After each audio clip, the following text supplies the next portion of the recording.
Now, Lex Luthor is most commonly known as Superman's archenemy, but while that has been true for decades, that wasn't always the case. Instead, Ultra-Humanite in Superman's early years was actually labeled as his archenemy. With his debut being in Action Comics issue 13, it was actually Superman's first ever villain. Okay, yes, there was a couple regular criminals Superman has faced before, but Ultra-Humanite was the first actual supervillain of Superman's. Therefore, the character instantly became his arch-foe, and was also the first recurring villain of his.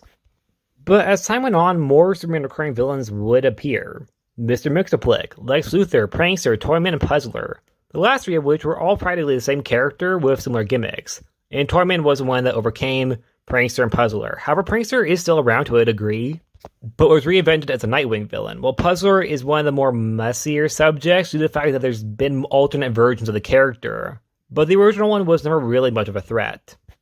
While Lex Luthor was very popular along with Ginger Locks, yes, Lex Luthor was once ginger, but that was until an artist mistake. Yes, an artist mistake is the only reason why Lex Luthor is actually bald. And that was because he was mistaken for Ultra-Humanite, who is bald too. Also, you're probably a little confused, because Ultra-Humanite is an albino ape. But that wasn't always the case. He once was a mad scientist, like Lex Luthor, so they were also very much alike. Therefore, someone mistaken Lex Luthor for the Ultra-Humanite. Due to Lex Luthor's popularity, he would start to eclipse Ultra-Humanite, and in the Silver Age of comics, Lex Luthor becomes Superman's full-time archenemy, and the rest is history. Now, Ultra-Humanite is still around, but despite once being Superman's archenemy, he's not really considered a Superman villain anymore, but a JSA one.